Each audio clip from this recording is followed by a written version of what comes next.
자, 오늘은 지금 열매를 맺어야 합니다 라는 제목으로 함께 말씀을 나누고자 합니다. 모든 존재에는 다 목적이 있습니다. 목적이 없는 건 없습니다.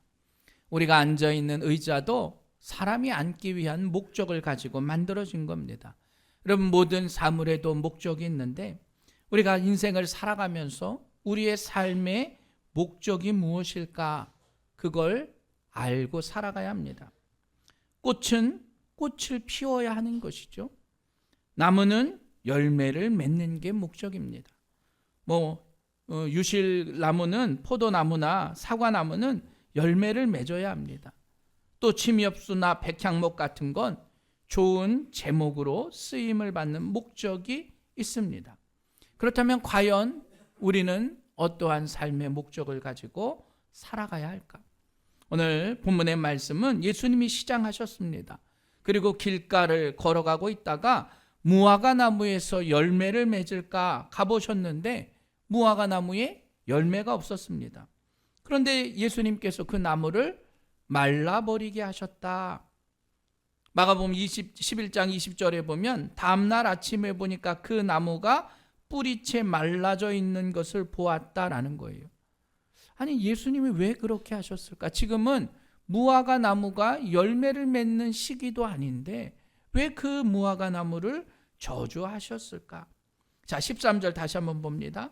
멀리서 잎사귀 있는 한 무화과 나무를 보시고 혹 그 나무에 무엇이 있을까 하여 가셨더니 가서 보신즉 잎사귀 외에 아무것도 없더라. 이는 무화과의 때가 아님이라. 분명히 무화과가 열릴 때가 아닌데 예수님이 열매가 없다는 것을 당연한데도 그 무화과 나무를 저주하셔서 말라버리게 하셨다는 겁니다. 여러분, 실은 나무라고 하는 건 열매 맺는 계절이 따로 있습니다. 그렇잖아요? 그런데 실은 우리 사람들에게 있어서는 열매 맺는 계절이 따로 없어요. 내가 봄에는 열매를 맺고 여름에는 아니고 우리는 우리의 삶 전체를 가지고 열매를 맺어야 합니다. 사람의 열매가 그만큼 다르다는 거예요. 사물의 열매, 그런 나무의 열매는 때가 있지만 우리에게 있어서의 열매는 우리의 인생 가운데 맺어져야 하는 거예요. 자, 하나님께서 사람을 지으실 때 과연 어떠한 열매를 맺기 위해서 사람을 지으셨을까? 사람에는 어떠한 열매가 있을까? 창세기 1장 27절에 보면 하나님이 자기 형상 곧 하나님의 형상대로 사람을 창조하시되 남자와 여자를 창조하시고, 하나님은 사람을 만들 때 그 열매는 하나님의 형상을 맺기 위해서 창조하셨다 말합니다. 그게 바로 사람의 열매라는 거예요. 그렇다면 사람의 형상은 뭐냐? 창세기 5장 3절에 보면 자기 모양 곧 자기 형상과 같은 아들을 낳았다. 그게 바로 하나님의 모양이에요. 그러니까 사람에게서 하나님의 모양이 나타나도록 우리를 창조하신 겁니다. 그런데 세상의 사람들은 내 안에 하나님의 모양을 나타나길 원하지 않아요. 믿음이 없는 자들은 내 안에 하나님의 모양이 나타나는 걸 바라지 않아요. 우리 믿음의 성도들에게 있어서는 반대여야 합니다. 내 안에 하나님의 모양이 나타나는 게 바로 우리의 열매라는 거예요. 그런데 그 열매는요, 열심히 산다고 맺어지는 게 아닙니다. 분명한 하나님의 창조의 목적이 있어야 한다는 거예요. 하나님의 모양은 어떤 모양일까? 여러분, 사과의 씨앗은 보이지 않아요. 그러나 그 작은 씨앗엔 생명이 있습니다. 하나님의 모양도 마찬가지예요. 골로새서 1장 15절에 그는 보이지 아니하는 하나님의 형상이시요. 예수님이 뭐라고 말하느냐? 보이지 않는 하나님의 형상이다. 예수님을 말씀해요. 그러니까 우리 안에는 하나님의 모양이 있는데 그건 보이지 않는 예수님의 형상이라는 거예요. 우리 안에 보이지 않는 예수님의 형상이 있다는 겁니다. 어떤 형상이에요? 성화에서 보는 금발의 멋있는 예수님이 우리 안에 있는 게 아니라 예수 그리스도의 성품이 내 안에 있어야 한다는 거예요. 그게 바로 하나님의 창조하심의 목적이라는 겁니다. 여러분, 그걸 잘 기억하셔야 해요. 우리 안에 하나님의 모양이 있는데 그건 예수 그리스도의 마음과 성품이라는 거예요. 그게 바로 열매를 맺어줘야 된다는 사실을 여러분 모두가 깨달으시길 간절히 축원합니다. 그래서 내 안에는 하나님의 모양이 있는 거예요. 하나님의 성품대로 우리를 창조하셨습니다. 자, 요한복음 14장 9절에 나를 본 자는 아버지를 보았고, 그래서 예수님이 말씀하시는 거예요. 하나님이 어디 계시냐? 바로 예수님을 본 자는 하나님을 본 자다. 하나님을 보여주는 형상으로 예수님이 말씀하신 거예요. 하나님의 형상이 바로 나다. 그게 바로 예수님이다.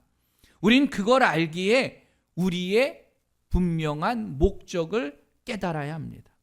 실은 우리가 천국 가기 위한 목적이 아니라는 거예요. 우리 인간의 목적은 하나님의 형상, 하나님이 그 형상을 우리에게 주셨습니다. 그리고 그 형상이 우리 안에 있는데 그건 예수 그리스도를 통해서 그 하나님의 창조의 목적을 나타내라라는 거예요.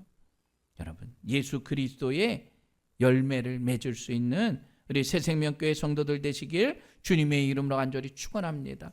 그래서 우리 안에는 하나님의 형상이 있다는 겁니다. 그 하나님이 나와 함께 하시기 때문에 우리는 말씀을 잘 지켜 계명대로 살아가는 거예요.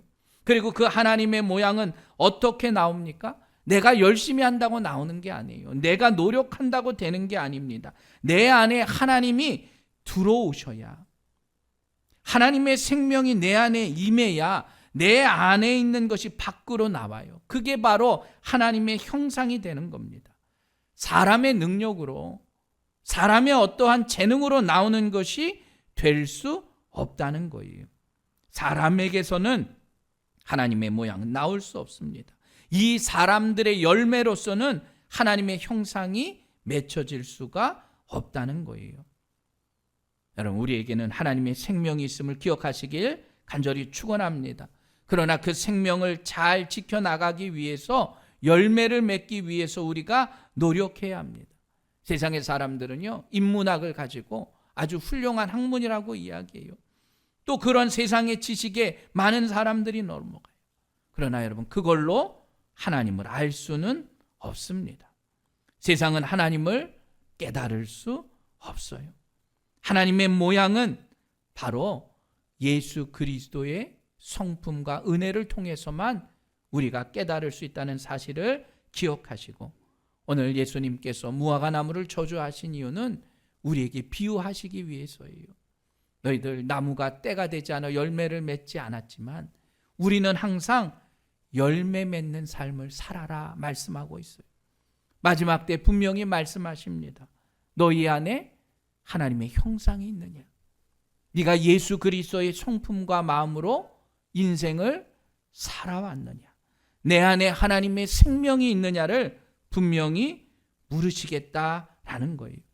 요한일서 5장 12절에 보면 아들이 있는 자에게는 생명이 있고 하나님의 아들이 없는 자에게는 생명이 없느니라. 내 안에 하나님의 아들이 있는 사람은 생명이 있다는 거예요. 예수 그리스도의 내 안에 예수 그리스도가 없는 자는 생명이 없는 거예요. 또 13절, 내가 하나님의 아들의 이름을 믿는 너희에게 이것을 쓰는 것은 너희로 하여금 너희에게 영생이 있음을 알게 하려 함이라. 내 안에 그리스도가 있는 사람이 영생이 있는 거죠. 그 사람이 생명이 있는 거지, 내 안에 하나님이 없고 예수 그리스도가 없으면 생명이 없다는 거예요. 그래서 예수 그리스도를 믿는 사람들, 우리 성도들도 분명히 기억해야 합니다. 여러분 안에 하나님의 생명이 있느냐? 내가 예수 그리스도를 믿는 것을 통해서 내 안에 그 생명이 있느냐를 확인할 수 있는 여러분들 되시길 주님의 이름으로 간절히 축원합니다. 그래야 내 안에 예수 그리스도의 생명이 있을 때 내가 그걸 깨닫는 거예요.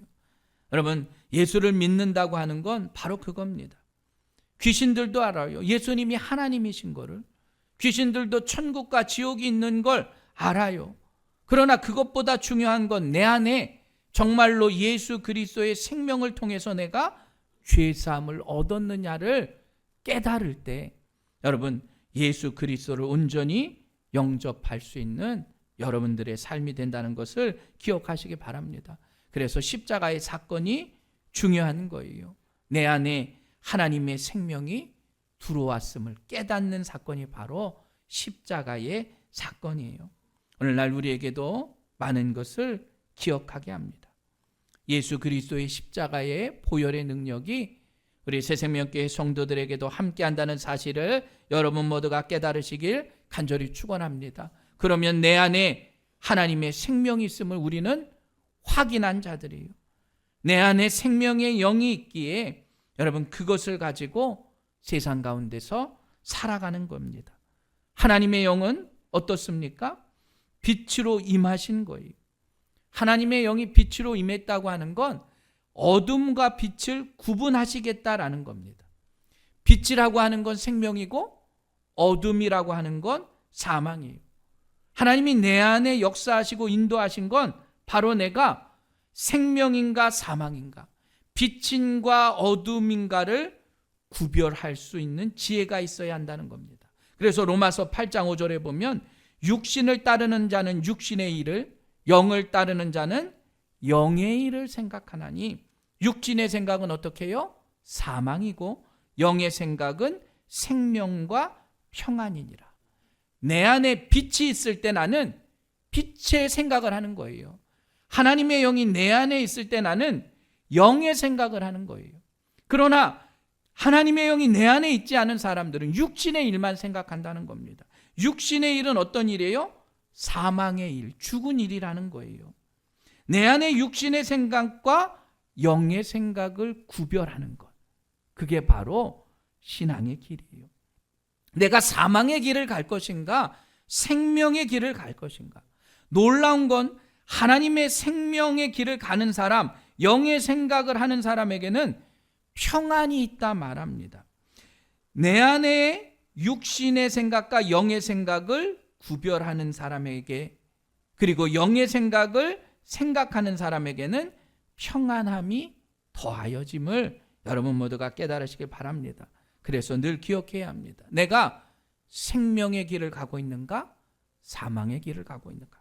내가 빛으로 가고 있는가? 어둠으로 가고 있는가? 여러분, 내 안에 어떠한 길로 가고 있는지를 기억하십시오. 그런데 인간은 본능적으로 생명의 길이 아닌 어둠의 길로 가요. 왜냐? 그건 편한 길이고 그건 풍족해 보이는 길이기 때문이에요.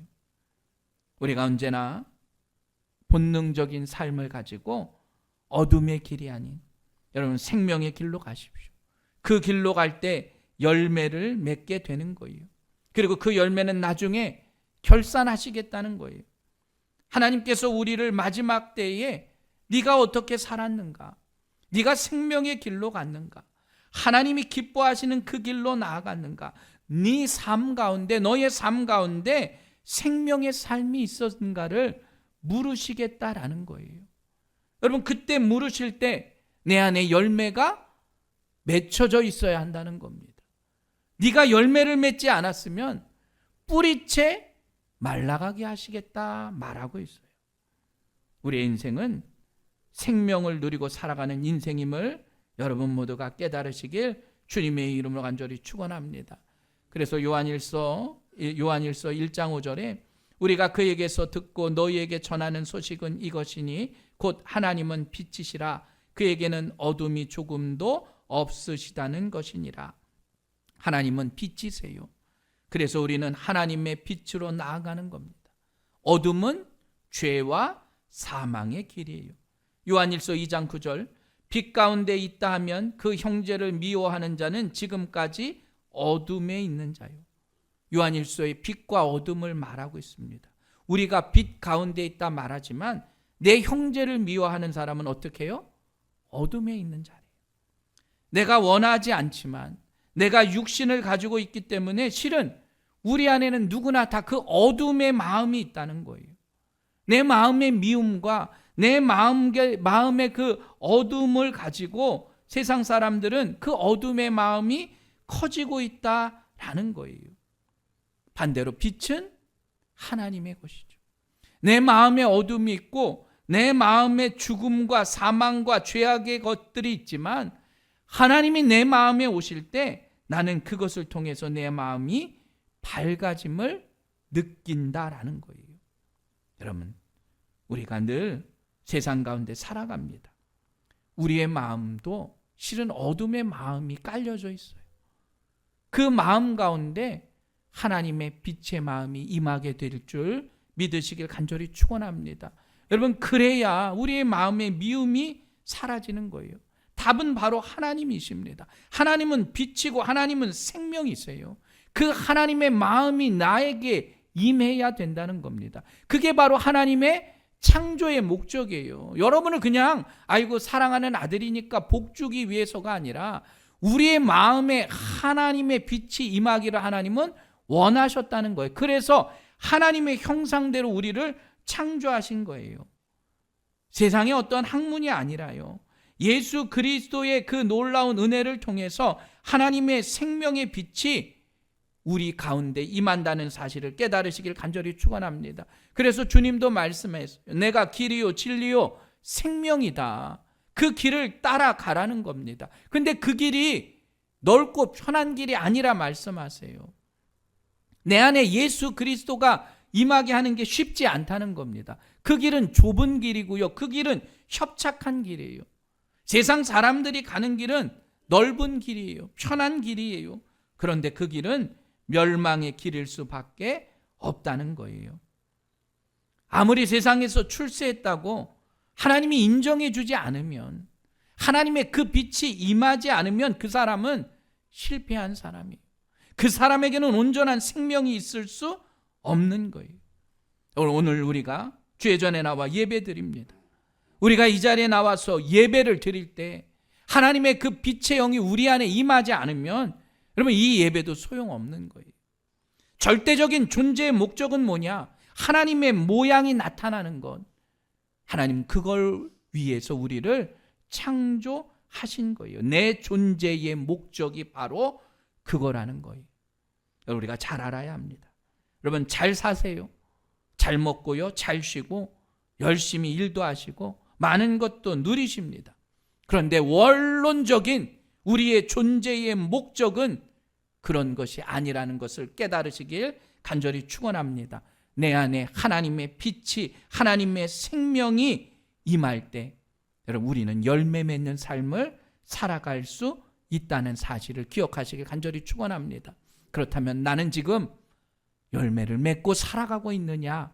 그걸 기억하셔야 해요.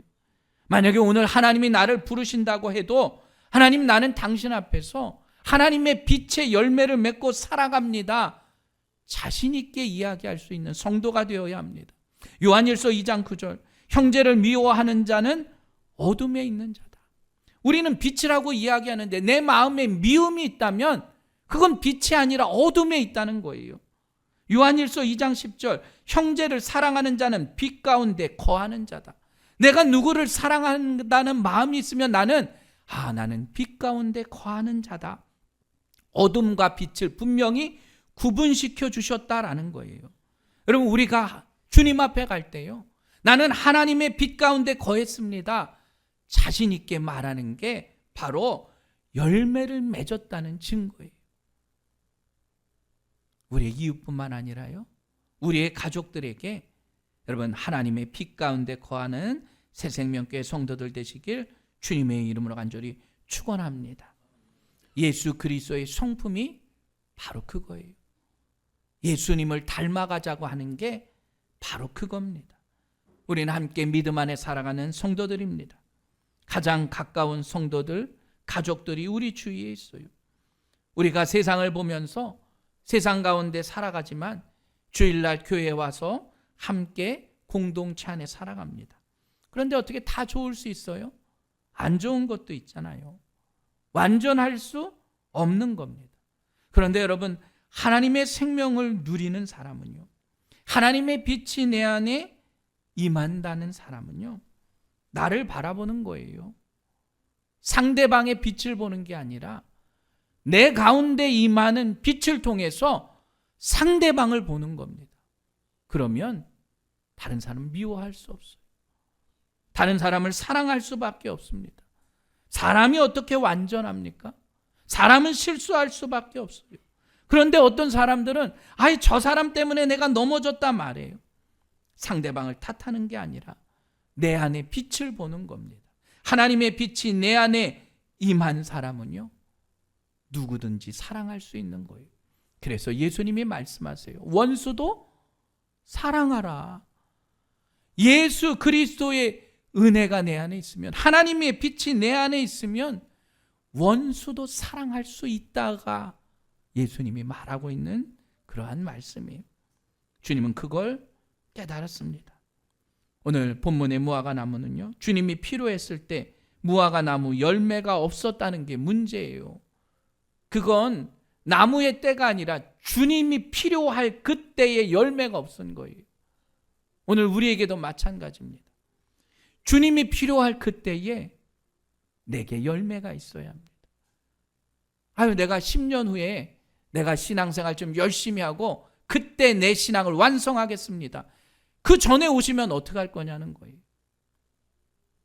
여러분, 주의 열매는 지금 맺는 겁니다. 때가 아니라 주님이 우리에게 물으실 그때 맺어 있어야 한다는 거예요. 오늘에게도 그러한 열매가 맺어지길 간절히 축원합니다. 그럼 여러분, 어떤 열매가 맺어져야 될까? 예배의 열매가 맺어져야 돼요. 아까 말했듯이 주님이 무화과 나무를 저주하시고 그 다음에 예루살렘 성전으로 가십니다. 예루살렘에 가셔서 무슨 일을 하시냐? 매매하는 자들을 내쫓으세요. 돈 바꾸는 사람들, 비둘기 파는 사람들의 의자를 둘러부세요. 여기는 만민이 기도하는 집인데 강도의 소굴이 되었구나. 예수님이 화내시고 준엄하게 책망하세요. 성전을 깨끗하게 청소하세요. 여러분, 그 당시의 성전은 비둘기나 양이나 염소를 제물로 바칩니다. 흠없는 제물을 바쳐야 돼요. 그런데 예루살렘 성전까지 많은 사람들이 오려면 시간이 걸려요. 그리고 그러한 상처 입지 않은 제물들을 갖고 오려면 힘이 든 거예요. 뭐 비둘기는 날아서 올 수 있겠지만 양을 들쳐업고 어떻게 오겠습니까? 그래서 편리를 봐주기 위해서 예배를 드리러 온 사람들에게 돈을 받고 제물을 바꿔줍니다. 바꿔주는 게 아니라 파는 거죠. 뭐 그 정도까지는 이해할 수 있어요. 그런데 이들이 욕심이 생겨요. 장사꾼이다 보니까 제물값보다 훨씬 돈을 많이 받는 거예요. 또 그걸 눈 감아주기 위해서 어떻게 해요? 종교인들에게 뇌물을 주면서 불의한 행동을 한 겁니다. 예수님이 그걸 보고 가만히 있을 수가 없으신 거예요. 매매하는 자들을 내쫓이고 재물을 파는 사람들의 상을 얻게 된 겁니다.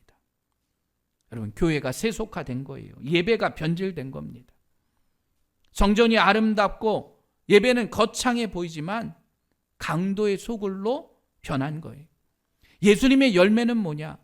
진정한 예배의 열매가 맺혀지길 원하셨는데 너무나 형식적이고 세속적이 되어버린 거예요.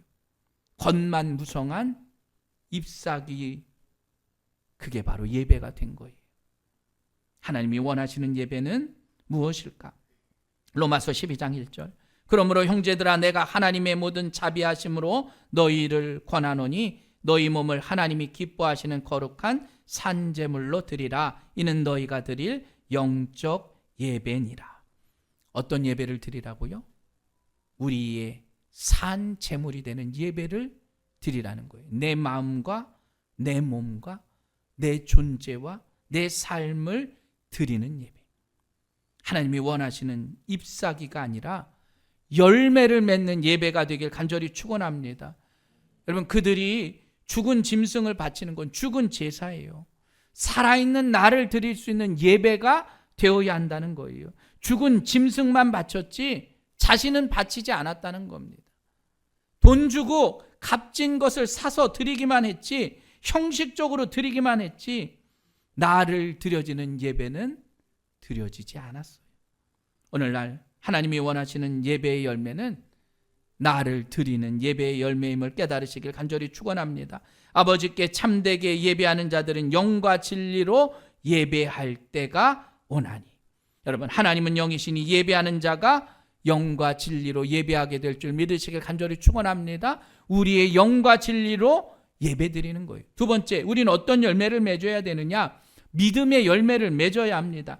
자, 마가복음 11장 22절, 예수께서 그들에게 대답하여 이르시되 하나님을 믿으라. 내가 진실로 너희에게 이르노니 누구든지 이 산더러 들리어 바다에 던져지라 하며 그 말하는 것이 이루어질 줄 믿고 마음에 의심하지 아니하면 그대로 되리라.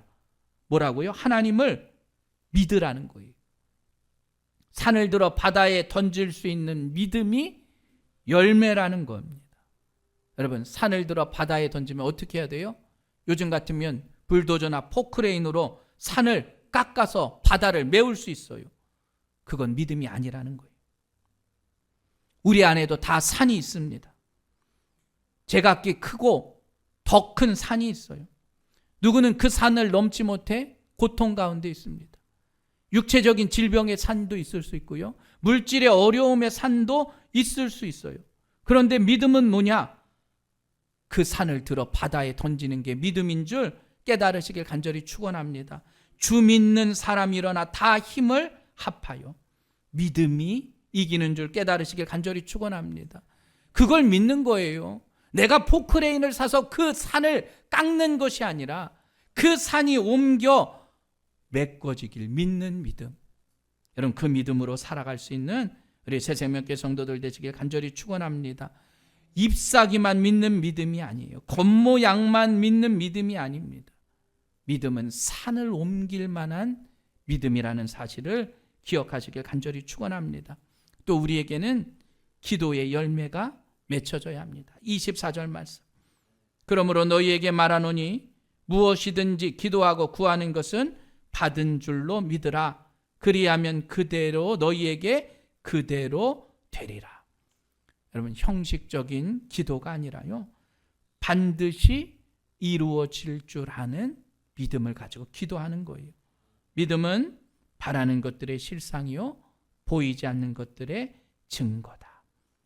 믿음은 우리 눈으로 볼 수는 없지만 그 믿음을 가지고 확실한 주님의 말씀을 통해서 깨닫는 거예요. 당시 유대인들, 종교 지도자들은 기도를 어떻게 했느냐? 남이 보이는 큰 곳에 가서 기도했어요. 큰 거리나 어귀에 서서 기도했습니다. 마태복음 6장 5절에 보면 또 너희는 기도할 때에 외식하는 자와 같이 하지 말라. 그들은 사람에게 보이려고 회당과 큰 거리 어귀에 서서 기도하기를 좋아하느니라. 내가 진실로 너희에게 이르노니 그들은 자기 상을 이미 받았느니라. 바리새인들은요, 남에게 기도하는 것 보이려고 큰 거리에 나가서 기도했어요. 또 마태복음 6장 16절, 슬픈 기색과 얼굴을 흉하게 한 모습으로 기도했대요. 금식할 때에 너희는 외식하는 자들과 같이 슬픈 기색을 보이지 말아라. 그들은 금식하는 것을 사람에게 보이려고 얼굴을 흉하게 하느니라. 내가 진실로 너희에게 이르노니 그들은 자기 상을 이미 받았느니라. 내가 금식 열심히 했다고 흉한 얼굴로 가서 기도했대요. 기도조차도 형식적이고 외식적이고 위선적이었다는 겁니다. 그럼 그런 기도가 열매를 맺을 수는 없는 겁니다. 주님은 언제나 우리에게 말씀하세요. 우리의 열매를 보시겠다. 오늘 우리에게도 말씀하세요. 네가 열매를 맺고 살아가고 있느냐. 여러분, 세상의 것에 속지 마시기 바랍니다. 우리에게 풍성한 예배의 열매, 믿음의 열매, 기도의 열매가 맺어질 수 있는 우리 새생명교회 성도들 되시길 주님의 이름으로 간절히 축원합니다. 그것이 바로 하나님의 창조의 존재의 목적이라는 거예요. 하나님이 우리를 창조하신 이유가 바로 그거예요. 하나님의 빛이 우리 안에 임하고 나를 통해서 예수 그리스도의 성품이 맺어지는 것. 여러분, 그게 바로 그리스도인의 삶입니다. 지금 열매를 맺으셔야 합니다. 그러려고 우리에게 삶도 허락하신 거예요. 그래서 우리 하루하루의 생애와 삶이 소중한 겁니다. 여러분, 그래서 우리는 하루하루 그 열매를 맺기 위해서 진실함을 가지고 살아가는 거예요. 내가 좀 몸이 불편하더라도 내 안에 들어오신 하나님의 생명의 빛이 있다는 사실을 기억하십시오. 내가 지금 힘들고 어려운 일이 있어도 내 안에 하나님의 그 빛이 임한다는 사실을 깨달으시길 간절히 축원합니다. 그 생명의 빛이 임하는 자들에게 주님이 열매를 거두시겠다 약속하셨어요. 생명의 빛으로 나타나시고 우리에게 열매를 허락하신 그 은혜. 여러분, 미움과 사망의 열매가 아닌 생명과 빛의 열매를 맺는 우리 복되고 귀한 성도들 되시길 주님의 이름으로 간절히 축원합니다.